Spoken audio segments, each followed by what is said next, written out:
Welcome to the Eat Well, Sleep Great, Run Far podcast. My name is Will Frantz, and I'm here to help you go farther, faster, and longer without injuries, gut problems, or giving up your favorite foods. Today we are interviewing the ultra running guys on the podcast, which is kind of weird for me because they are the first people who actually interviewed me or gave me any recognition whatsoever in the ultra running world. So here, Jeremy and Jeff, and we are going to get going. I had a question prepped to start with, but in our pre-interview conversation, you mentioned something called a Mona fartlek in your race prep today. What is that? I'm assuming you're talking to me. Yeah. So. Oh yeah, Jeff. I'm absolutely you. This is Jeff. Yeah. So I did have a Mona fartlek this morning. My running coach is this guy Al. It's an online coach I work with. I've been working with him for a while. He's fantastic. And so we did the Mona fartlek this morning, which is basically I had a 20-minute warm-up run and then a fartlek. But he prescribes the intervals, and so we did that for about 20 rounds of different lengths and paces and stuff, and then we ended with a cool down. That sounds rounds. Mm-hmm. That sounds like a rough day, man. Like, where does the Mona come in? Well, by the halfway point, you're pretty moaning. Is that what it's about? Mm-hmm. That's seriously it's a moaning. No, it's Mona. Like the Mona Lisa. The Mona Lisa. Yeah. It's like a classic. It's a classic fartlek workout. Okay. For those real runners out there, they'll know what that is. Real runners. Okay. Oh, Jeremy, do you know what the Mona fartlek is? I have no idea. Like I said, it sounds like a girl I don't want to date. That's what it is. Wow. Yeah. Being that you're married. Oh man. All right, restart. When's he going to cut all this out?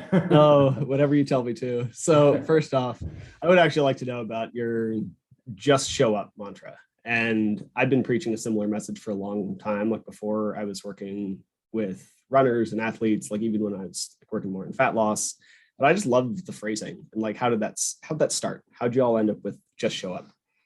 You remember the story? I don't. I remember it. Of course you do. You're younger. So this is Jeremy.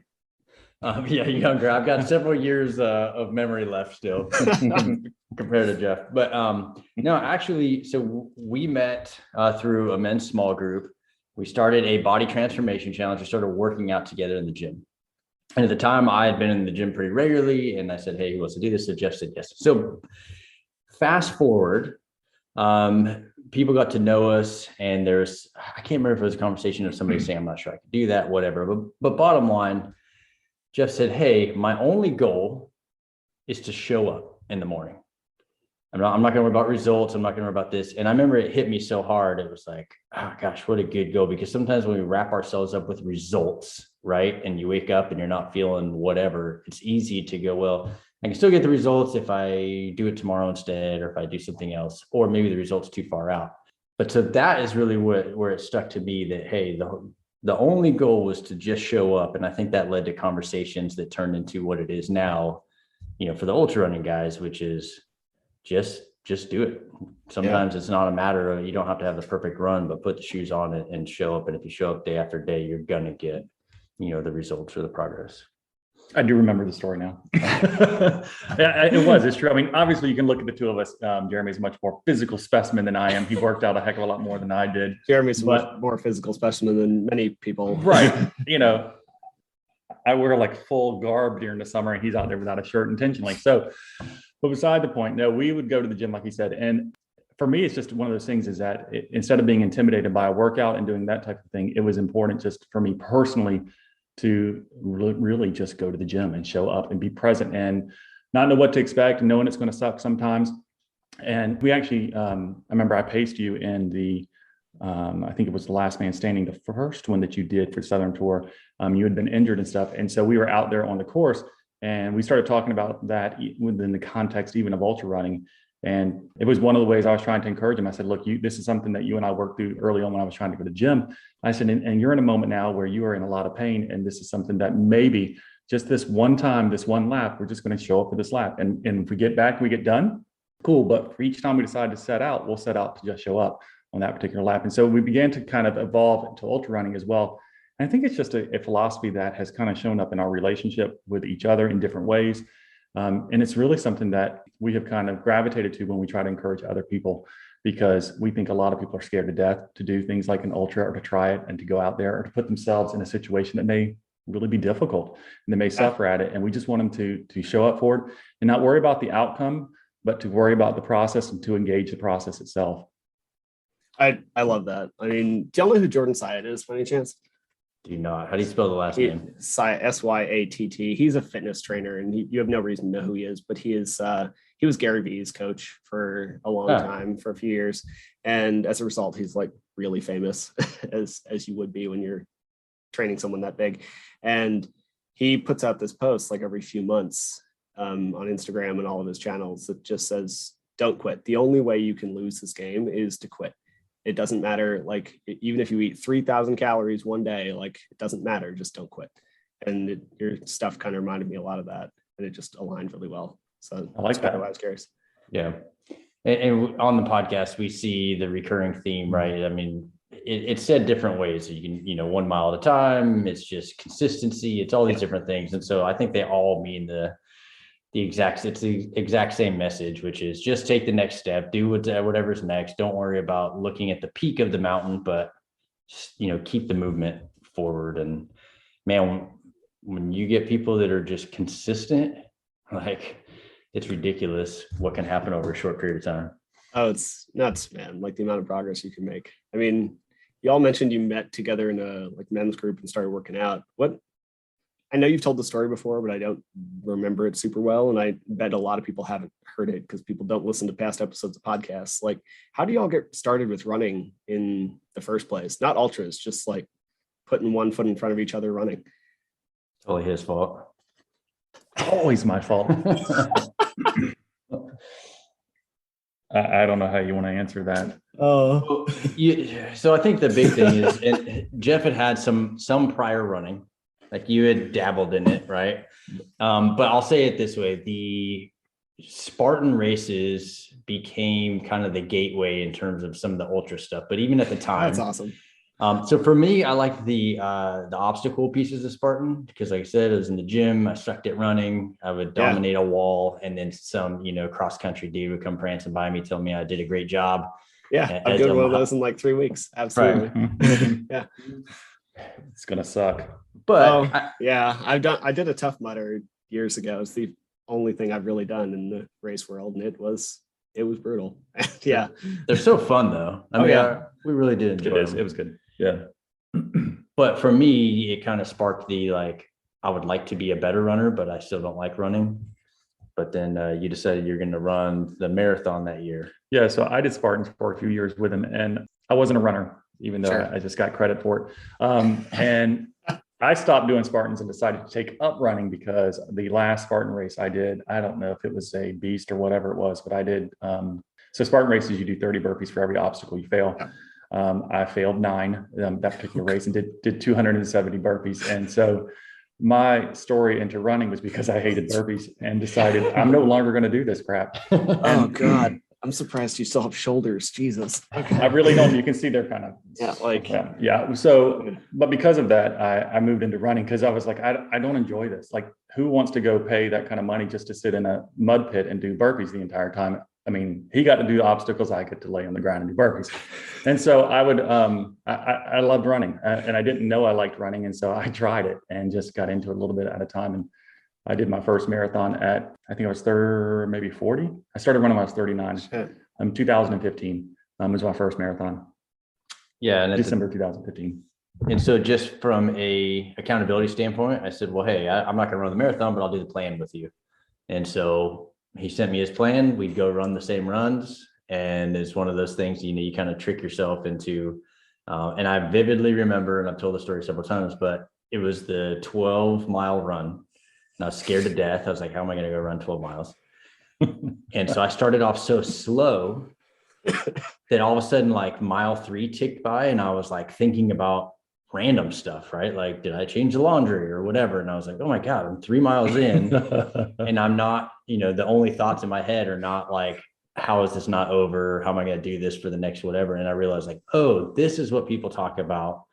This is what easier running feels like. And I think, we come from the kind of past of no pain, no gain. And for me, running was always about calorie burn. And even when we were doing Spartan stuff, it was really about performance and that. So that was the first time that I remember going, oh, like here's the other side. And then from that point, it just really escalated. So that's how it all started. Jeez, that all actually sounds pretty familiar to me as someone who's still pretty new to it. Yeah, that tracks my story pretty well. What got you kept going though? Because I mean, this is kind of a crazy sport. Like running that far for that long is an absolutely nutty thing to do. And like everybody seems to recognize that. And that's one of the things that drew me to all of you. But more important, like what keeps you doing it? Why run 100 miles? Like all of these things that y'all seem to love to do. You want me to go or you want to go? You get the answer too. So for me, I think it would be that, as we said in the beginning, when we first started working out together, it wasn't something I was comfortable with. I have never been an athlete. I never worked out. I didn't participate in sports in school. I was your classic nerd growing up. I'd be definitely considered that all of my life. And I do tend to get credit for being smart, which is cool, but not credit for being athletic. And so when I started getting to running, I did the first marathon. And for me, I couldn't believe I did it. I literally could not believe I completed the marathon. And I did my first ultra, I think, that next month. It was because I did the January Southern Tour, 50K. And every time I'd go out there, it was because I didn't think I could do it. I really didn't think I could complete any of them. And I absolutely love it. And I love signing up for anything that's 100 miles an hour or 50 mile or 50K, because part of me doesn't believe I can actually do it, which is weird because I've completed a few of them, but I think it gives me a respect for the sport in a lot of ways. Like I respect a single mile because I know a single mile could be hard for a lot of people. It's hard for me some days as well. And I don't want to lose sight of the fact I never thought I could do it. And it goes to the idea that we just keep showing up and trying and doing the best we can.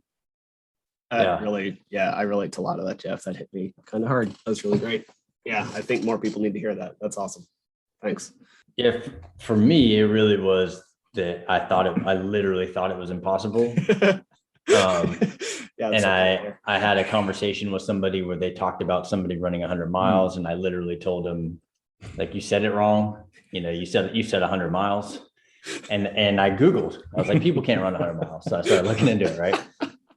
Which once we got into that stuff, and I actually found out that I like running, and ultimately for me, Born to Run, which I'm sure a lot of the audience is familiar with. If you're not, go check it out. It sounds like a science book about running, but it's not boring. It's an incredible story, and their storytelling, but with science. But for me, it changed everything that I looked, how I looked at running, right? And so ultimately, I came to the conclusion that I believe that the human body is made for it. And so if the human body is made for it, why do I struggle to run 3 miles? Why do I hate it that much? And so it really just challenged. And so I'll be honest, this is what we love about the podcast and about talking to people. It's the reason we put on the races that we do, is to encourage people to get curious and find that, because once that world is opened up to you and you realize that, like I believe we can all run 100 miles, like, sure, you got to put some time and some effort and some things into it. But I think a lot of people like myself really think there's no way I could ever. And if your reality gets changed to you, like, no, we were built for it. The human body is the most efficient endurance machine on the planet. Barring any other animal, we can outrun anything essentially. And that at first I was like, well, you're crazy. Like, you can't outrun an animal, but so for me, that challenged it. And then, I like the challenge. I think another side of it, and we see a theme, I tend to have somewhat of an addictive personality. So it's a great outlet, for me to point that out. And those things just kind of went together. So that's, and then it's fun to just try new things. Yeah. That's awesome. I think it's true. I think we both fundamentally believe that anybody can do it. Yeah. Anybody can do what we're doing. We don't think it's that miraculous. We think it just takes some time and effort, but that anyone can literally run 100 miles. And the other piece is, that I think that there are a lot of misconceptions. People, when they hear that, they think the 5K or the 1 mile PE run for 100 miles, right? And they're like, yeah, I could never. Me neither. When you start, Nope. when you recognize the fact that you can literally almost walk the whole thing and come in within time, it starts changing the way you think. And so, if there's anybody that's ever thought, oh, I can't do it, and we've said this to people before, go volunteer, go find a race, volunteer, see it. And you will see people of all walks of life, all shapes and sizes, and start to recognize. And we talked about before, it's fun to trick people to get to an ultra event, because when you see somebody that looks like you, or looks like your neighbor, or looks like average, right, that is doing these ultra endurance events, then the light bulb goes off. Well, hey, they don't look superhuman. Like, what's keeping me from seeing what I'm capable of? They all think that when they see me. Yeah, that's right. I give off the misconception though. Right. Like, I don't look like Jeremy. Like, well, I may look like Jeff, and yeah, he can do that. That man looks like he's about to fall freaking apart. I mean, it's so true though. Like, What does that mean? Few I've interviewed, not that. The few I've volunteered at, there's all these people just crushing it, and they look like the people I train in the gym who are struggling to pick up 20 pounds, right? And like, it just means you can get there. It doesn't take, that much. Well, we just had Jeff and Katie Wilson on the show, and they do like walk runs. They're incredible. And so I recommend that people check out the episode. But Jeff said something. He talked about when he would show up to races. He said his first ultra, and he's sizing people up, and I'll beat that guy and I'll beat her. And he's like, they all smoked me, And I will never forget my first ultra. Then it was your second, I guess, the JFK 50. And I came off there's like 15 miles or so of the Appalachian Trail, and then it's like flat, right? So I come off the Appalachian Trail, and there's this lady. She's probably like 5'6", and I'm guessing probably 25 pounds overweight-ish, right? And this sounds bad, right? This is really shallow. And I thought, and my thought was, wow, she's doing really good. Like, good for her. She took off, and I never saw her again. She smoked you like a joint. Crushed me. And I remember thinking, like, okay, don't assume. You cannot judge a book by its cover. There are people out here doing unbelievable things. That's awesome. So yeah, it was a good lesson. It's true. It's reality though. So it's nuts. I mean, seeing some of the time, like, I coach people, so like I see the times for like when we're chatting in pre-conversations or whatever, and the amount of time that some people run marathons. It's like, how are you serious? Like, this is an insane thing to me. Like, I can't even fathom. Have y'all done like marathons, halves, the shorter races, any of that stuff that wasn't Spartan? yeah, I did. I mean, I guess you said you did a marathon, but beyond that. Yeah. So when I first started running, I don't know if I did. I started running when I was 39. I think that was before we did any Spartans together as well, a little bit, because I was doing some 5Ks and some 10Ks and stuff. Because like I said, my first marathon was in 2015, December 2015. And so I was 39, which is 2012, roughly. So when I started, so about 3 years, I did 5Ks and 10Ks and half marathons and stuff, and just continued to work my way up. Again, when I did my first 5K, I couldn't believe it at a 5K. So it was just what's next type thing. I get that. Did you find that the trail seems to be easier on you than the road? Because like the road, I don't have great knees, right? From all the sports I played in the past, like the road wrecks me. I don't know. And yet trails seem to be, even with the incline, much more friendly. Is that a thing you experience? You or me? I mean, I'll go if you want. I love trails. I hate running on them because of snakes. Yeah. The snakes here at least like warn you. The ones where y'all are not the best. They don't warn you. No, that copperhead's not great. Right. What about you? Well, I think you're asking though if it's harder on the body. I don't necessarily. I do think that I get stronger, and I think the trails are better overall for the body for sure. I've run, I don't know, a handful of marathons, but I've raced 2. And when I did the first one, I said, I crossed the finish line. I said, I don't ever want to do that again. Which I've said with ultras, but it's a little bit different, right? With ultras, I said it like the last 20 miles, with that, it was miserable, right? It's just a different kind of pain. Yeah. And the second one was better because I hit my goal, and, I was better trained. So I didn't redline I didn't hit that wall that we all talk about, but, I mean, both of us run mainly on the roads for training, just because we don't have a whole lot of trails around here, and the ones that we do open up after daylight, and we tend to run really early. So I prefer the trails. I do think they're better on the body. I think that they're better for longevity, but yeah, I'd agree. so far the roads are treating me okay. Although I say that, I've got lower back pain, so maybe I'm just ignoring. I don't know, man, we all got our aches. That's what it is. So you mentioned hitting the wall. What do you, this is theoretically a training podcast. Like, what do y'all do for hydration, nutrition, all that stuff so that you don't bonk or hit the wall? Want me to go? You can go first this time. Yeah, I firmly believe that not hitting the wall is a factor of aerobic conditioning. And so you can do everything you can on race day, but if you don't have an aerobic base, then you're going to burn through glycogen as fast as possible. And it's going to be with something like a marathon, right? For an ultra, it tends to not be as high intense. And so it's probably easier. I don't think I've ever hit the same kind of wall. I've had highs and lows, but I haven't hit the like, oh my God, my legs don't work, right? And I used to also just, I think we talked about this when you're on the show. I used to kind of operate under, because I do a lot of training, either fasted or kind of lower carb. But then I learned pretty quickly that I perform much better, obviously, with, carbs in my system, and that fat's not a great race day source.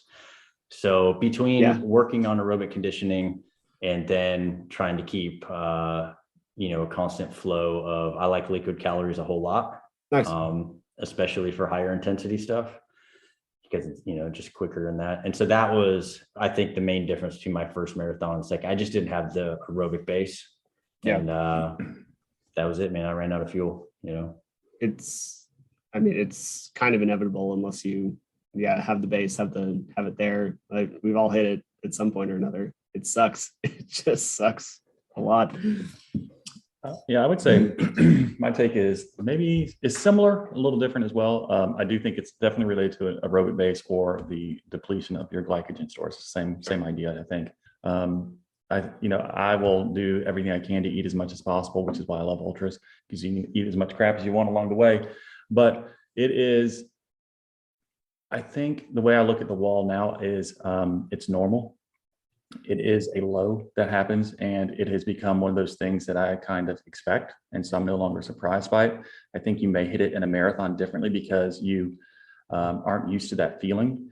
But one of the things that I've learned just by doing the ultras I've done is that when I get to that wall point of miles 16 to 24, which is where the wall starts hitting a lot of people the first time, I'm used to that feeling. And so when people start resonating that all over their faces and all over their bodies, it's a recognizable level of feeling that I'm not surprised by it. And so because I don't get mentally like sideways with it, I know what I need to do and how to kind of work through it, and how to get out of it to where I don't get shocked by it and think I'm done, like I used to. And so I think the wall it's going to happen. We call them highs and lows and ultras differently than a wall. Otherwise we would say you have multiple walls. It would be the same concept to some degree, right? But if you have that wall in a marathon, if you're running a marathon, you hit the perceived wall that you're talking about, you would do the exact same thing in an ultra when you have that low to get through that low. But in a marathon, we don't feel like we can do that because we're in this time race where we're trying to push it so hard. In an ultra, most people can sit back for a minute and engage that a little bit differently, unless they're pushed by a self-perceived goal that they have to meet. And then they're battling a different demon than the wall itself.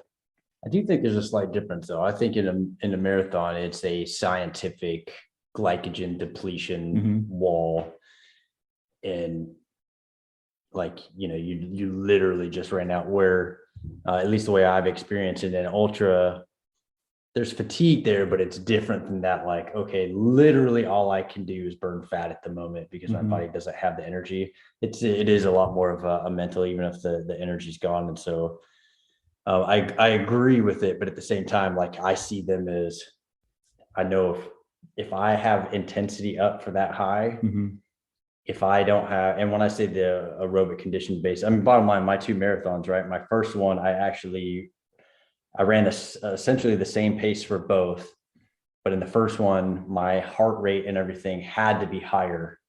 And I was just burning at a higher rate. And eventually I ran out, where the second one, I was able to just keep us constant, steady. And the funny thing is, for the first one, I did all the speed work and I did all that. And the second one, I jumped in 3 days before. I didn't even know it was coming, but I had been running high volume aerobic running, and it was enough to get me, through. But I agree and the only reason I say from a different standpoint, because like the ultra stuff, it is, I think, mindset. I think if I were to do it again, a marathon, and it hits me, I'd be like scientifically, the only thing I can do right now is slow down and put carbs in my body. Right. And maybe you're right, because you're trying to do that higher intensity versus. To me, it's the intensity factor. Yeah. And so you hit it differently. Yeah, it is different. Yeah. And I mean, there's so much of it that's a mental game, though. Like you're not running most marathons like overnight through 2 to 4 in the morning. And that's what do you, I get this question a lot, and I've done a lot of mental training in my past, but nothing, like I've never run a 100-miler. What advice do you have for people about like getting through that mental wall and just like being able to do that? I mean, it's like anything else. I think it's experience. I think it's do hard things, and you hear it all the time, right? And it's part of the just show up. It's when you don't want to run at 4:30 in the morning, you put your shoes on, you make a habit of doing that. Cold showers can be, I mean, you hear people talk about all these things. How do I make myself uncomfortable daily? It's the same concept. Yeah. It just lasts longer, right? Yeah. But I also think it's the reason that a lot of, people that have had mental health struggles, or have dealt with addiction, or have dealt with very painful, traumatic lives, tend to do better at those things, because they have a history of being able to, they flex that muscle, and so we talked about this recently too, same thing of a lot of people are scared to try an ultra because they think of it as pass fail. Do I have what it takes? Do I not have what it takes? And Mike Wardian, who was a recent guest of ours, just said, I'm not afraid to be embarrassed. I'm not afraid to go out and be bad at something, because that's how I learn. And I think that's a big lesson that, you may not make it your first time, but when you go back the second time, you'll have that to pull from, to try it. But that's my answer. Yeah, I agree with all that. I think there's some things you can do in your training to prepare. I think experience is your greatest ally. However, I also I return the question to people when they ask me about it. Often they're like, well, I don't know if I can do that. What do you have to do to get mentally strong enough to do that? And I'm like, well, what's your fear? Like, what's your concern? And they're like, well, it's going to hurt. I'm like, well, yeah, it's going to hurt. Like, I'm not going to pretend it's not. It's going to suck. It's going to be things that you've never imagined about yourself. And you're going to say all kinds of things to yourself and to the people that you supposedly love in that moment that are around you. Like, you're just going to say a lot of stuff and do a lot of things. But if you already know that, then why in the world do you get surprised by it? And that's what happens is we get out there and we start doing an ultra, and all of a sudden it's like, oh my God, this sucks. We're like, how did this suck? Like, maybe how? Like, you knew it was going to when you signed up for it. That's the point. And so because we get surprised by the suffering, right? We get surprised by the fact it's painful, or that it's difficult, or that maybe it's happening a little bit sooner than we thought it should happen because of all our hard training that we've done. It's going to happen. And if it's going to happen, then if you don't act surprised and you acknowledge the fact it's going to happen, then what you do is you already come up with a game plan of what you're going to do when it does get bad. And a lot of people don't think that, because they're like, well, I've done all the training and I'm going to just power through, and I know I can power through. Great. I hope you do. And I'm not saying you can't, because I think everybody can. But when they say, like, when you get punched in the face, what are you going to do about it? Like, at some point, you've got to understand it's going to hurt. And you've already have the fear that it's going to hurt. Like, you already know that. So just accept it and come up with what you're going to do when it does get painful. To follow that up, I talked about the aha moments. One of them, and I've said this before, was when I realized that elite runners have the same lows. And I was like, oh, well, if they suffer, then like, it's not weird if I suffer. But two, to bring it back from a tactical thing, and we learned this, Hillary Allen, we've heard it echoed throughout, but if you find yourself in that position, really the key is to try not to wrestle with, can I do this? Can I continue? But turn it into, it's simply problem solving. Any of that stuff, just like anything hard in life, is problem solving. So if you can get out of the questioning, I don't know if I can do this, and think, okay, what do I need to do in this moment? Do I need to eat? Do I need to work on blisters? Do I need to do whatever it is to keep moving forward? And I think that's from a tactical perspective, like just turn to problem solving, get out of the can I not, kind of discussion, because that's always, we'll never win that. I mean, we both DNF'd before. Yep. It's not like we haven't ever done it. But when you do, and if it does happen to you, it's the being okay with the fact you failed, being okay that you didn't finish, and understanding not understanding, but taking that as an opportunity to learn from it. What did you learn about what went wrong about yourself, about what you could do differently? And if you can constructively evaluate a DNF or something like that, if it doesn't go well for you, then the next time you set yourself up for success. Yeah. Love that. That's great. Sorry, this just got like more philosophical than I had expected, and I shouldn't be all that surprised because of who's on this call, but still. So when you're in training, and like training sometimes sucks too, right? Like, we can be honest with that. So like, what have you found that seems to work really well for recovery? Because this actually seems to be super individual. Like, we can talk about training theory and everything all day long, but for recovery, I don't know, man. What have you all found that seems to really help? I'm horrible at recovery. Yeah, me too. This is actually partially selfish. No, it's okay. And I think it's a question that we ask on our podcast a lot too. It's probably my fault. I'm always saying, hey, we should ask about recovery, because I'm on this personal exploration of trying to understand it. I don't know what it really is supposed to be for myself. I'm still learning. I consider that an area that I am not good at. But I have learned, I keep saying I've learned, I am learning that my recovery is less about the time between my workouts and actually the way I'm running in them. And so one of the things let me try to explain. When I'm working with my coach now, great, he is helping me to understand that you can have super slow runs, and that is a recovery run. Like, that is actually what we mean by recovery. And so I should be able to run 10 miles at a slow pace, a low heart rate, low effort, low whatever explanation you want to call it, but a low effort run. And after 10 miles, feel like I could have kept going. And you know what? It's okay that I stopped at 10 miles today. Like, it's allowing recovery to be not necessarily a day off or this mobility or these other things, but understanding that the effort level in the workouts themselves are dictating my body's recovery between them as well. That's awesome. Yeah. Yeah, I agree. The first thing that came to mind was be super intentional about the workout itself. Most of us tend to, you always hear, run your fast runs too slow, run your slow runs too fast. Right. So, and that comes back to the aerobic conditioning. So I found I've had major gains when I've actually slowed down, done some of the heart rate training, different things, and really focused on building aerobic base. Because per your point, you can get down and feel like you can keep going. And so obviously your body is going to heal up a little bit quicker. It also allows, when it is time to push it up, you don't have that breakdown that's already there, and you're able to get out and really provide the stimulus. The other piece for me, and I've done a lot of kind of exploration and things, and it's funny because I listened to the show when you were on, just as part of this prep, and we talked about it a little bit. And one of the things that I strongly believe, and so a lot to me, recovery is actually about mindset. I strongly believe that in a stressed state, we will not recover. And so the kind of way I was told it is, my body is either protecting itself, so i.e. stressed, or it's repairing itself. And so even if I'm not running, if I'm taking a day off, but I'm worried about bills and family and this and that and all these things, then I'm not allowing my body, I'm keeping in a stressful state. So the things that I tend to move towards for recovery are things like meditation, breath work, actually getting in the cold. Like for a long time, I was going and getting the pool. And because not only does it have the cold, the stimulus of the cold, but it really forces, for me, breath work in almost a meditative state to kind of get used to it.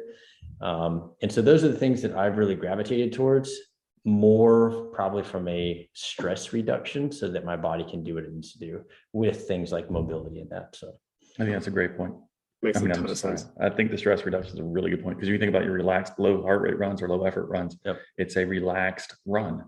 I think it's a great point you made. Yeah, that's great. And we see that physically too. Like, I've taken enough courses, and you need to be in something resembling a parasympathetic state to recover. So right. Yeah, it makes a ton of sense.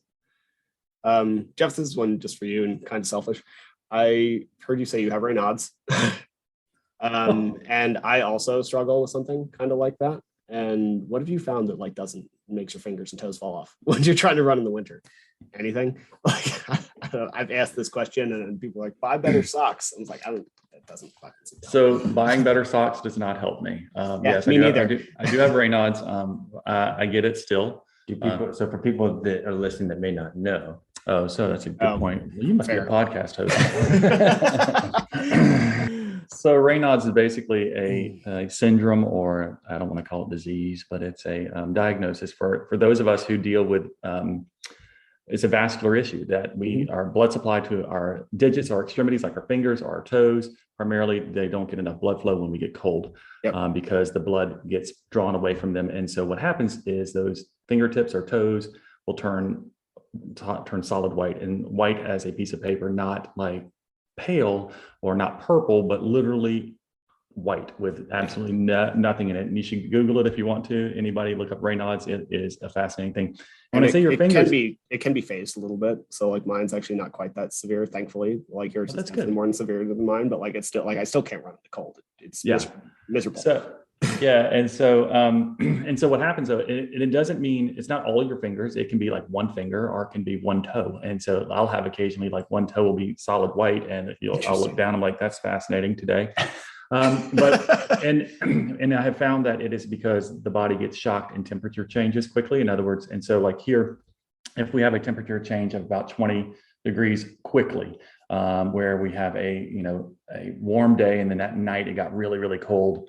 And it can be 60 degrees. And for some reason, my body starts freezing. Well, what I've learned is that the solution isn't about putting more gloves on and more socks on or anything like that. It's actually about the core and keeping your torso as warm as possible, because what's happening to your body is that your blood is leaving your fingertips and your toes because your core is getting cold.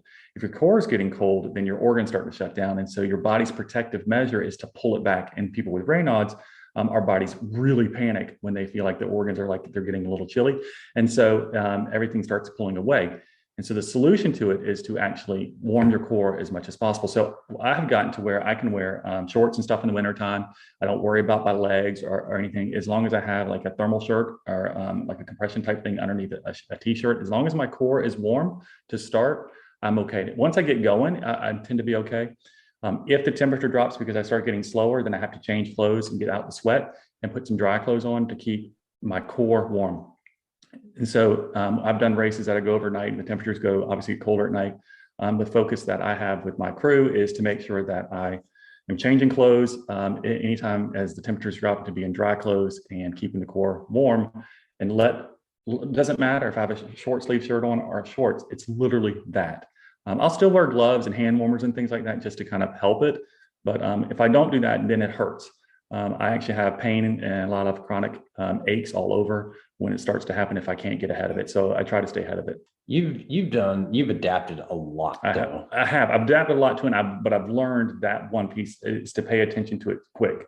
If I allow myself to get behind and not pay attention to what the weather's going to be for that period of time, whatever it is, then it can be an issue.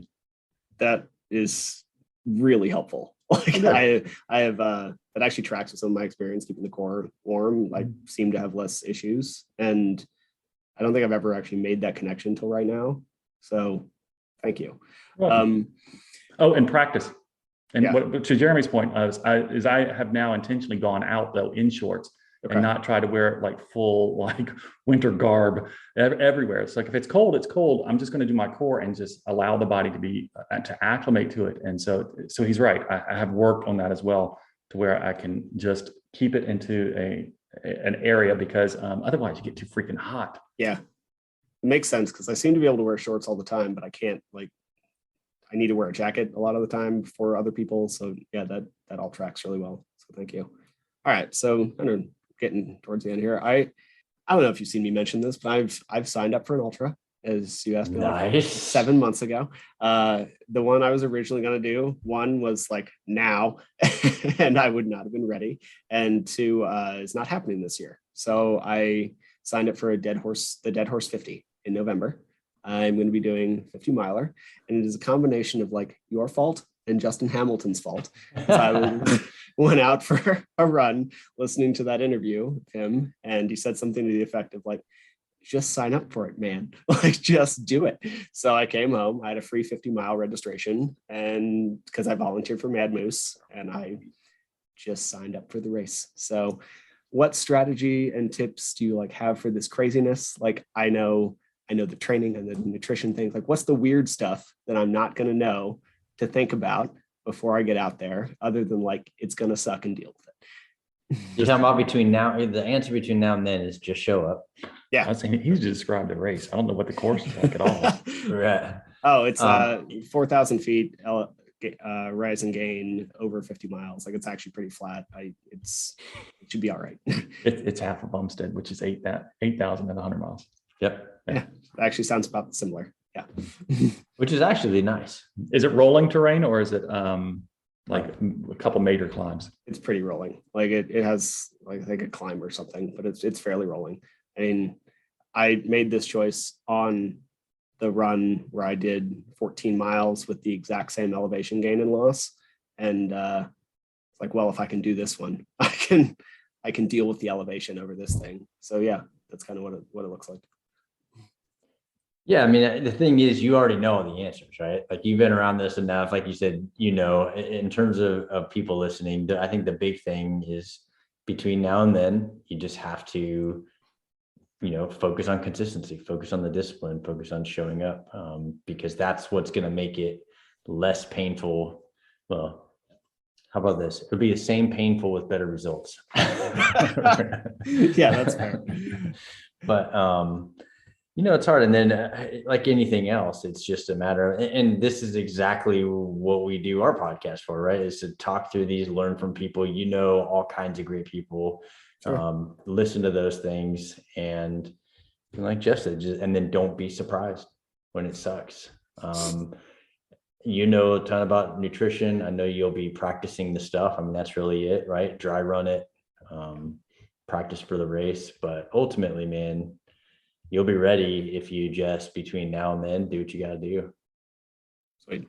So my thought is, I'm assuming you're going to know everything about the course, and I'm going to assume that you're going to have a time goal for the race, that you're going to start visualizing what time you're going to be at aid station 1, 2, 4, 5, all the different numbers, and you're going to know every breakdown of what your splits need to be to make your cutoffs, and you're going to have an A goal, B goal, C goal, all the way up to something else. Is that about right? You know me well. Yes. I think that's just about everybody who's going to listen to this podcast is going to do that. What I would recommend you do is truthfully identify what is the most important thing to you about the race. And I don't mean a why, I mean on your goals. And so if your goal is a time goal of, 12 hours, I'll pick a number for 50 miles, like I say it's 12. And that's your A goal. And your C goal is to finish. I will ask you what's most important to you. Right now? Yes. Yeah, finish without getting injured is actually my big thing. Okay. So when you start doing all your paces, that's cool and everything. And then when you start getting behind on your potential paces, is that going to upset you? Yeah, probably. Right. And you need to not worry about that, because if your goal is to finish, then you shouldn't worry about those paces to get there. You just need to get to each actual aid station before the cutoff. And so a lot of people, particularly in their first ones, they're going to lay out all these different goals and they're going to race the clock. And as soon as it gets challenging, they start thinking, it's already gotten bad, it's gotten hard, and I feel like I'm not going to make the next cutoff because it's getting hard now. I can't imagine how hard it's going to be the next time. If you allow this truth to actually hit your brain here, understand it's not going to get worse.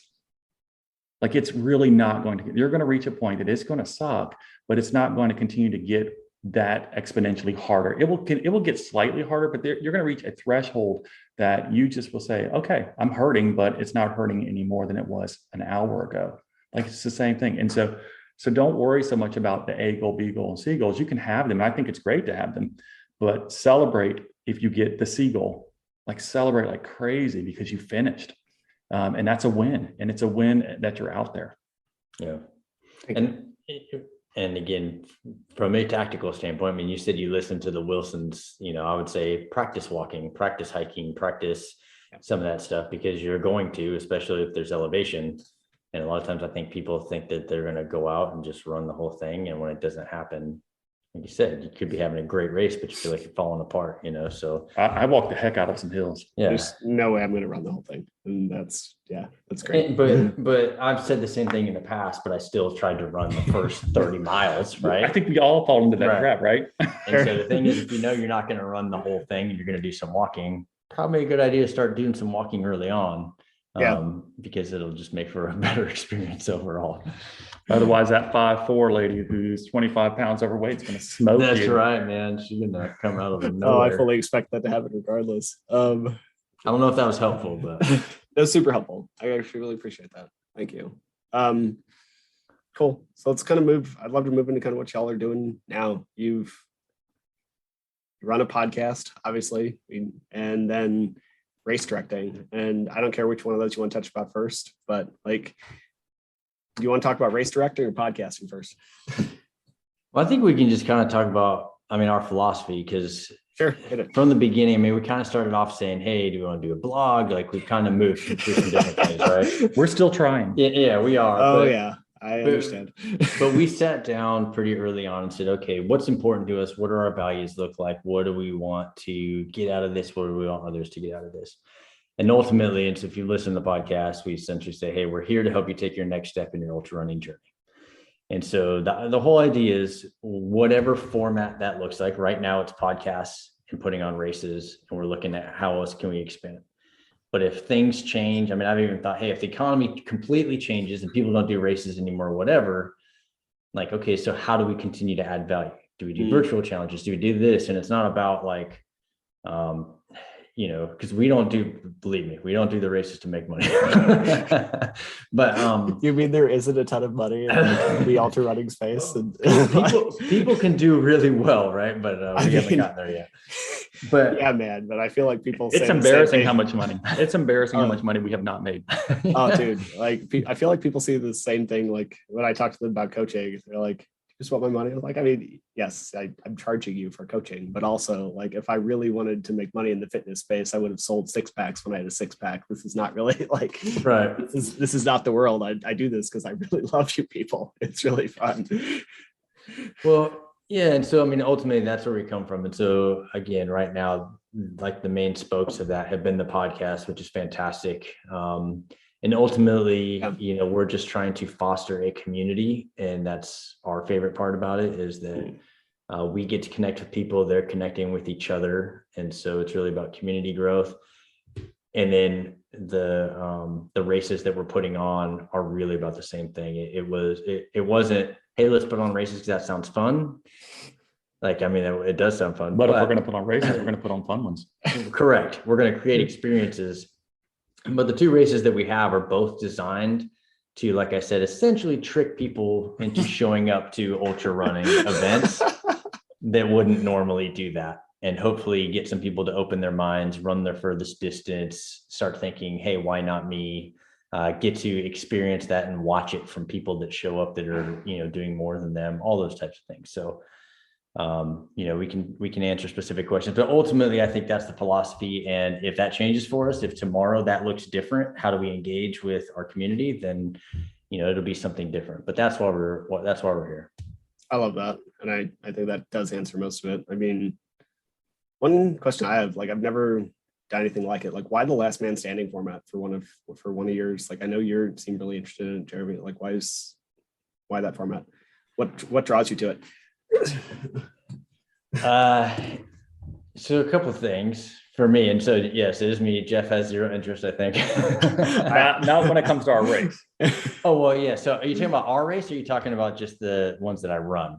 Let's go with both. There's two. So let's start with yours and then move to the race you run. And we'll talk about why I like our race. You can talk about what a last man standing is. Yeah, so we do have a race that is a last man standing, but it's not the same as the backyard, which is, what I'm kind of drawn to. Yeah.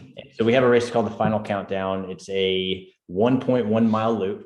And so that's it's 1.3. Mm-hmm. Sorry, I just got done watching Mid-State Mile, right? So I got 1.1. It's a 1.3 mile loop.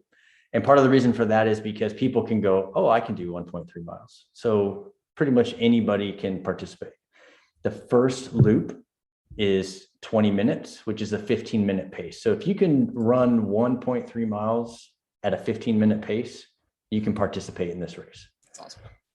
And then every loop, it reduces by 20 seconds, which is 15-second pace. So loop 2, you have to run at a 14:45, then a 14:30. Then, so for most people that are doing any kind of running, that's very, very doable. And we had some people show up that have never run, that did phenomenal. One guy had never, it was the first time ever running. He did like 6.5 miles.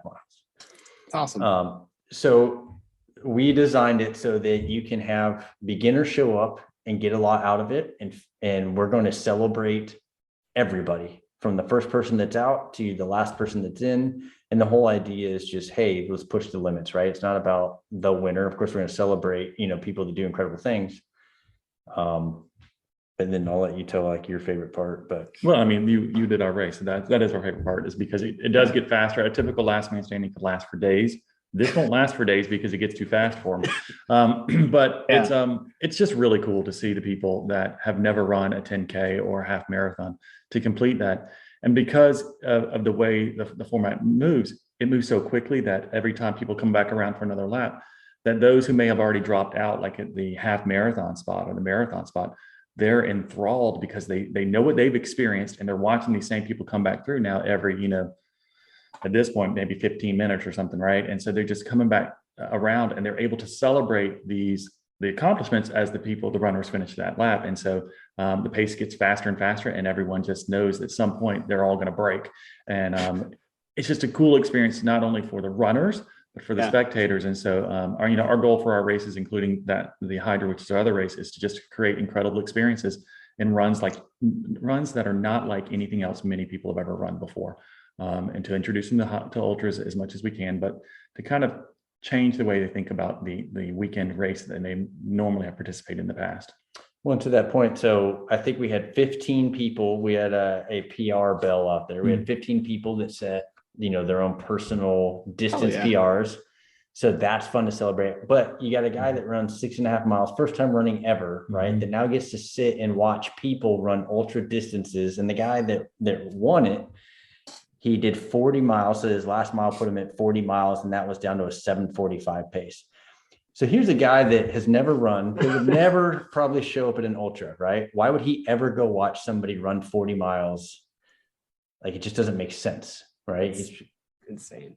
But we tried to create an event where he could show up and then watch his mind expand as he's like, how are these people doing it? But not only that, some of these people look normal, like we talked about. So because maybe next time he'll try for a half marathon. Yeah. Maybe he'll go for whatever it is. It's when he sees that other people can do it, it's pushing him to say, I can do this. Or like Jeremy, when he got exposed to seeing people do 100 miles, it's like, I can't believe people can actually do this. Either way, he walked out of there optimistic about what he could do. Yeah. And that's really what it's all about. Yeah. We celebrated it. Good job with that. Thanks. Like, genuinely, y'all do a really good job of that. It's actually one of our values. It's very important to us. It's not like hocus pocus. It's not some like little trick or whatever we're doing. It's not a marketing ploy. It's actually genuine. We just really want the best for people. Yeah. And I mean, you can tell. I listen to a lot of podcasts and yours is different. It's really nice. It's a good thing. I appreciate that. Thank you. Yeah. They should all be consistent, because that's us. Yeah, I hear that. As far as podcast, any like people you really want to talk to have on there that like would speak to that same kind of end goal? I mean, granted, you could throw out the big names, but like anybody that people might not know about that you would really like to talk to kind of spread this message. You talk, not sure I quite understand. You asking if we have like do you have like a dream guest or somebody that somebody should know about that they might not know about that you haven't talked to yet? That we haven't talked to. So we've got names, and kind of the way that we've, pull it up. Yeah. Kind of the way we've operated to this point. And so, we've been lucky enough to have a couple, bigger names, the Charlie Angle, Mike Wardian, Hillary Allen. Yes, thank you, God. I was trying to picture her face, and I said it earlier too, right? Hillary Allen. But really, when we got started with this, and we're coming up on our 50th episode, It was Steve Epifondo, and it was because we were drawn to his story and what he was using running for. And if anybody doesn't know, that's how we started our podcast. We did with him. He was training for his first 100K to raise money for the family of his college buddy that had been killed while riding his bike. And it kind of tugged at us. And then, Jeff mentioned our values, but really another piece of our values is that stories, like everybody's got a story. And so I think we really pride ourselves on how do we find people that I think our audience will relate to and that we can pull value from. And so to answer your question, there's probably thousands, right? Like, Love that.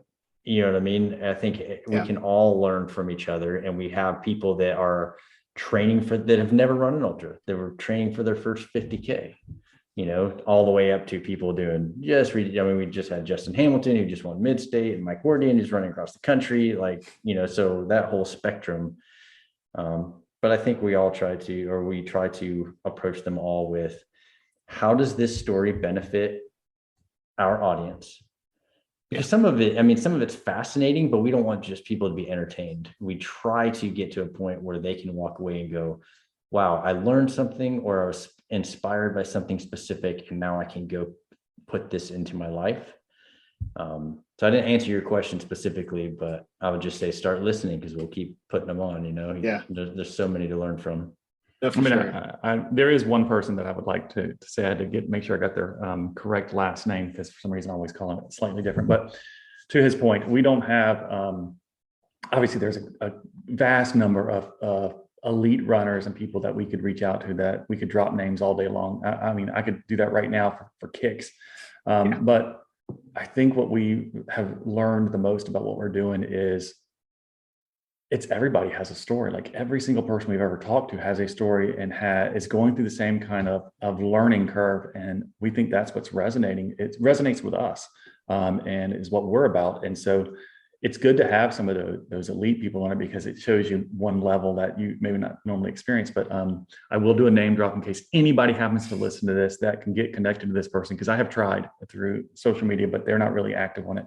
And it's Kevin Schmidt. You probably don't know who it is, because a lot of people don't know, but it is actually the husband of Courtney DeWalter. I really don't mind. I'd love to talk to her too, but I really want to talk to him. And the reason being is because I would love to have a show where we talk to a pacer for somebody who has seen it all, and has worked in that area, because I think there's so much value in what pacers and crew. I misspoke there, and what crews and everything go through. And I think he could provide so much insight as a crew for an elite runner who, like I said, has done a lot of extreme ones and has incredible performances.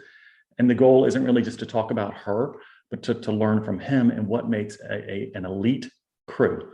Because as ultra runners, we know there are spouses or our friends or whatever sacrifice time, not only when we're training, but they sacrifice time when they come to our races. And we want to be able to kind of give them some information and let them know how valued they are. And I think he could help provide that type of picture. He's also going to have insights. And one of the things when we talked to Chris Kosman, who, if anybody doesn't know, is the race director for Badwater 135, which, if you don't know what that is, go look it up. But there's been a lot of interviews with him, and a lot of times it's talking about just the race and kind of the toughness of the race. And he's such an interesting dude.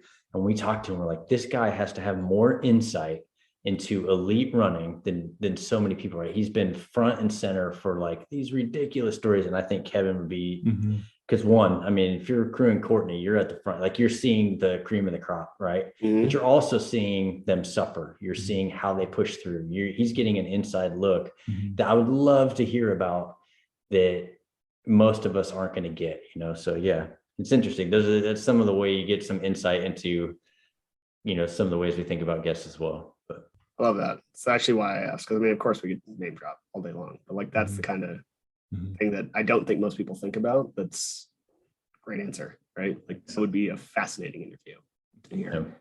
If you happen to lock him in before me, I'll probably kill you. You may have to edit that out. You don't have to edit that out at all. You can keep that as your warning. You did just give him a death threat. Right. Well, that's fine. If Now, I lock something him in happened to before you, you, I would actually probably hand him to y'all because you do a better job at interviewing than me. that is not true. That It's is not absolutely true. Like No. I talk about nerd things all day long. That's what I do. The interviewing things are new. One more thing. 100 miles or bust. So I wanted to mention this before you drop off because it's so in line with your values. And like when I watched the whole thing unfold on Instagram, even though I forgot the name before we got on here. And I wanted to know, like, just tell me about it. Like, it's such a good thing to like do. I also do these like free challenges and starts and 21-day things and offer free coaching. And like, it's just to get people into it. So share. It's really cool what you're doing. So What is it, Jeremy? I love the fact of how it came about though too, right? Because Yeah, so I don't know this part. Like, bring it. Yeah, and we haven't talked really about it, but so for anybody that doesn't know, so we started at the beginning of the year, we started Patreon. And there is somebody in our community that essentially reached out and said, hey, I'm busy. I don't have time to do more things, but I like what you're doing and I would like to contribute. He actually said, I don't want to join your Patreon too. Pretty much, right? He said, I'm too busy for it. But he said, I want to support what you're doing. And so he essentially just said, where can I send you money? Right. And we said, well, hold on, let's talk about what's going on. And so it really forced, the great thing was it really forced us to go, okay, so how would we steward this well? Mm-hmm. Right? If somebody wants to do this, we want to do something great for the community. How would this happen? And so ultimately it came down to, well, what if we crewed, and part of it was, well, I don't even go there. What if we crewed somebody and got somebody through their first 100 mile, right? So we did a giveaway. And it was really neat the way it happened because we kept trying to spend this guy's money and people kept saying, well, we'll just give that to you. So ultimately it came down to, we decided to do 100 miles or bust giveaway. And we put stuff out there and you had to comment and there was an application, there's a full application. And so I won't go into the process, but Vagabond Endurance, who previous guests of ours, and they're great guys out of Charlotte, they put on a bunch of awesome races. I always say Charlotte, but it's kind of that area. And so they have an event in December, the Unico 100. And we said, man, we think we would love to, when we talked about before, how do we partner with these guys and do something for the community? And so they offered up a free spot. So we're like, okay, great. Well, we're not spending money on that, but okay. And then we said, and then we started saying, well, what if we paid for coaching? Yeah. And my coach, Mark Bottenhorn, who was another guest of ours, and he's pretty sought after and everything. So I reached out to him and said, hey, would you take, essentially, because we said, we think that we could cover 6 months of coaching, which would take us to Unico. Would you essentially be willing to take a little bit of a reduced rate, as part of this? And he pretty much said, look, man, I love what you're doing. Just count me in. I don't want your money. So then we said, okay, now how do we spend this money? So ultimately what it came down to is we went through an application process and the winner got free access. They get 6 months of coaching with Mark. In fact, right now we're working on getting them the shoes that they want. We are purchasing. Yes, that we will. Yeah. So that's some of the money's going to new pair of shoes, as well as 2 night hotel accommodations. Awesome. And so to me, the neat thing is that it's not something we were talking about.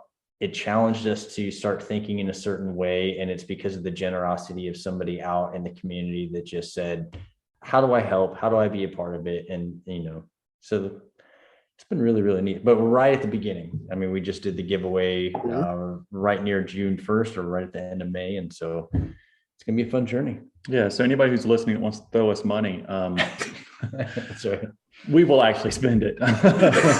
So it'd be cool. But no, I agree. It's if something comes across like that and we're not expecting it, we wanted to honor the person who wanted to do something. And so, his goal was to help somebody maybe accomplish something they never accomplished before. And so the requirement was that they had to have never done a 100-miler or have never finished a 100-miler. So that was awesome. The first prerequisite, that the applicants could not have done that. And so that they could have tried though. Yeah, that's ones that had not finished it before. And so if they had a DNF, but it was just to come alongside somebody to help them do that. So it was kind of cool. And we're going to crew them still. Yep, and we're going to crew them. And ultimately, it's also about now, hopefully other people will be inspired by this person's journey. Nick. Yep, Nick. And not only that, but we really want this to be a community thing, right? So hopefully it spurs the interaction. There's already a bunch of people that will be seeing at Unico, and Vagabond was generous enough to also throw in an entry to 100K and a 50K, and they did that giveaway on the back end. And so if you're listening, Unico 100 in December, check it out. If you want to come hang out, we'll be there. And then of course we gave away 200s also. What's that? Oh yeah. We couldn't only choose one winner. So we did end up this was not out of our, the Friends. Sponsor money. This was, we decided to pay the way for two other people who we just love their applications and, wanted them to have the opportunity. And then Steve Epifano stepped forward and said, guess what? I'll coach them for free as well. So, I mean, it's just the kind of the community. It's unbelievable. The people are great. I think it's the ultra and trail community in general. And we've just been so lucky through the ultra running guys to, really just make a lot of friends. Right. Yeah. And it just shows the generosity and really how everybody wants everybody to succeed. That's the magic of it. And then we completely ran out of money, and that's why we had to stop giving away stuff. So now that now we're flat broke. This is perfect. It's true. And so now that I've plugged all that, we talked about the final, come to our race too, Please, right? So that I can help pay for everybody going to the other race. Yeah. September 17th, final countdown. It's going to be a freaking ridiculously good time. So out in North Carolina. Yeah, should definitely go. It'll be good. All right. Great story. I mean, that's why I asked. I didn't know all of that. What I did know just kind of speaks to this community, right? Like, especially someone who's still kind of an outsider to it, even like it's constantly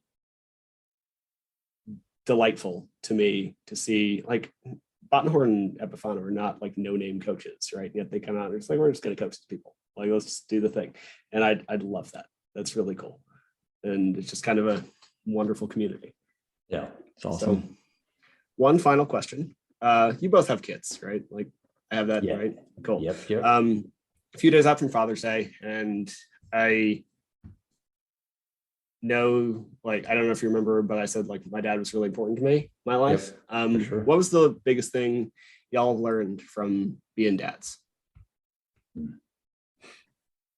Gosh, man, how long do we have? I'll go first, I guess, as you're thinking, unless you want to go first. Go for Okay. it. Learned or learning, I think Sure. It's a constant thing. My youngest is 16 and my oldest is 23, and I'm a grandfather. And so I'm still learning. And I think as a dad, one of the things that I would tell other dads or other parents, even moms as well, is that it's okay to say that you're learning. It's okay to try to figure things out. It's okay that your kids are going to make mistakes. It's okay that you're going to make mistakes as a parent. That ultimately, that regardless of what they're doing and what you're doing yourself, you want to figure out how you're going to love them and give yourself some grace and give them some grace through the process, because it's not easy. And I've learned that I'm not perfect at it, and my kids aren't perfect either. And that's what makes us a good family. Like that. That's a good answer, man. It's funny. I flew with the Air Force today, and we randomly had 3 guys that jumped on it was kind of like an incentive flight. But one of them just had his first child, a little girl, in February. And so we started talking about parenting and what that's like, because my daughter is 14, almost 15. And so I was talking about parenting earlier today. I think the biggest thing that I have learned is how important it is for me to hold myself to a standard. And I can tell my kids all the time that I want the best for them. But if I don't try to do hard things for myself, push through, set the example, then words don't really matter. But not only that, specifically, for both of them, but just because we were talking about the conversation today, and it has nothing to do with running, right? But relationally, we were talking about daughters and realizing specifically as a father to a daughter, the role that I play in what she will later accept from somebody that she chooses, to be with, and how I treat her mother, and probably more importantly, how I treat her mother and what the example that sets, right? She is learning that example. So I think really with both of them, it just really brings into light relationship with my wife, the example that I need to set. And then to your point, to be willing to,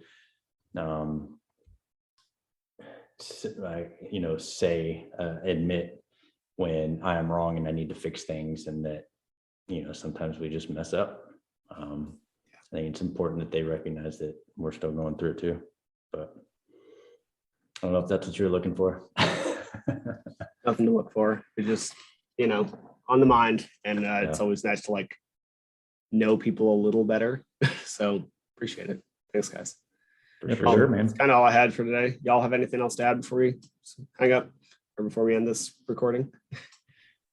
Just show up. Just show up.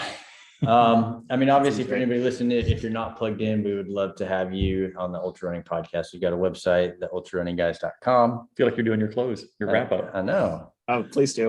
Yeah.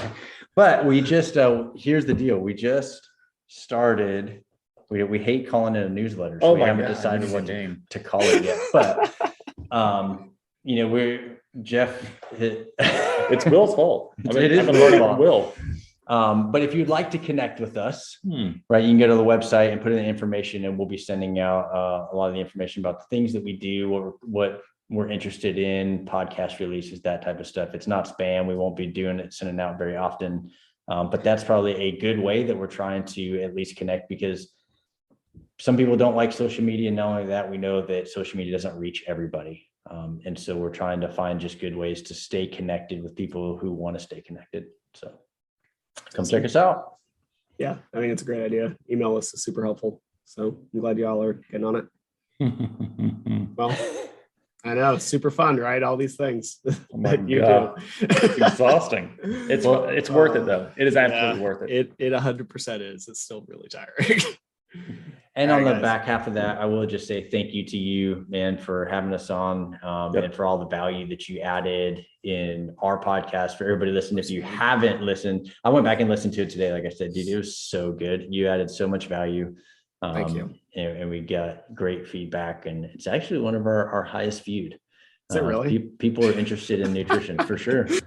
So yeah, man, thank you to you for everything. Of course, man. Yeah, I'm happy to do it. Y'all do something special, and I don't say that just because you're here. Like, I just wouldn't say anything if it weren't true. Y'all have a genuine piece in this space that really matters. So thank you. Thank you very much. I appreciate that. Yeah, it means a lot.